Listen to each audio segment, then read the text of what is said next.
मकर संक्रांति। आज के इस लेख में हम मकर संक्रांति क्यों मनाई जाती है, इसका वैज्ञानिक और आत्मिक कारण क्या है, इसको मनाने से समाज को क्या फायदा होगा तथा 2022 में इसका सही मुहूर्त क्या है, इन बिंदुओं पर हम चर्चा करेंगे। वर्ष 2001, 2, 5, 6, 9, 10, 13, 4 और 2021 में 14 जनवरी को पूर्णकाल होने के कारण मकर संक्रांति 14 जनवरी को मनाई गई थी। और वर्ष 2, 3, 4, 2007, 8 और 2012, 14, 2015, 2020 में 15 जनवरी को मकर संक्रांति का त्योहार मनाया गया था। परंतु इस वर्ष कुछ पंचांग 14 जनवरी को और कुछ पंचांग 15 जनवरी को मकर संक्रांति का त्योहार मनाते हैं। इस वर्ष भुवन विजय पंचांग के अनुसार 14 जनवरी को सूर्य रात के 8:40 पर मकर संक्रांति प्रवेश करेगा। इसका पुण्य काल 15 जनवरी को दिन के 12:40 पर होगा। चंद्रग्रहण जंत्री के अनुसार सूर्य का मकर राशि प्रवेश 14 जनवरी को 14:28 दोपहर से हो रहा है तथा इसका पुण्य काल 14:28 बजे सूर्यास्त तक रहेगा। पुष्पांजलि पंचांग के अनुसार सूर्य का मकर राशि प्रवेश 14 जनवरी को 2:41 दोपहर से हो रहा है तथा इसका पुण्य काल सूर्यास्त तक रहेगा। लाला राम स्वरूप पंचांग के अनुसार 14 जनवरी को 8:18 रात से सूर्य मकर राशि प्रवेश करेंगे तथा 15 को दोपहर तक इसका पुण्य काल रहेगा। सूर्य के मकर राशि प्रवेश से लेकर पुण्य काल तक समाप्त होने तक बीच में स्नान, पूजा और दान का महत्व है। इस प्रकार हम कह सकते हैं कि लाला राम स्वरूप पंचांग, भुवन विजय पंचांग के अनुसार मकर संक्रांति 15 तारीख को मनाई जाएगी तथा चंद्रग्रहण जंत्री और पुष्पांजलि पंचांग के अनुसार मकर संक्रांति 14 जनवरी को मनाई जाएगी। मकर संक्रांति पूरे भारतवर्ष में विभिन्न नामों से मनाई जाती है।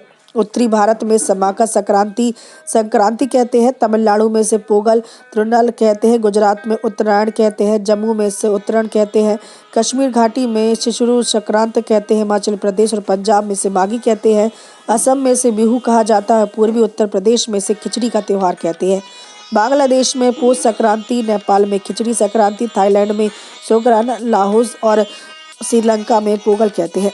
मकर संक्रांति दिन कई घटनाएं होती हैं। सूर्य धनु राशि से मकर राशि में प्रवेश करते हैं। दिन के बढ़ने की प्रक्रिया प्रारंभ हो जाती है। सूर्य दक्षिण से उत्तरायण की ओर जाते हैं। देवताओं के दिन और राक्षसों की रात प्रारंभ हो जाती है। खरमास समाप्त हो जाता है और सभी शुभ कार्य जैसे शादी, ब्याह, मुंडन, जनेऊ, नामकरण प्रारंभ हो जाते हैं। अधिकांश स्थानों पर मकर संक्रांति पर खाने की विशेष परंपरा है, जैसे कि कुछ स्थानों पर तिल और गुड़ के पकवान बनाए जाते हैं, कहीं पर तिल और गुड़ के लड्डू बनाए जाते हैं, कुछ स्थानों पर खिचड़ी बनाकर खाया जाता है।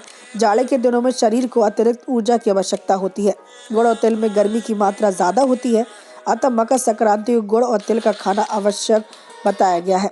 मकर संक्रांति के दिन अधिकांश स्थानों में पतंग उड़ाने की प्रथा होती है। इसके अलावा कुश्ती की प्रतियोगिताएं भी विभिन्न स्थानों पर आयोजित की जाती हैं। पंजाब में मकर संक्रांति की पूर्व संध्या पर लोहड़ी का त्योहार मनाया जाता है।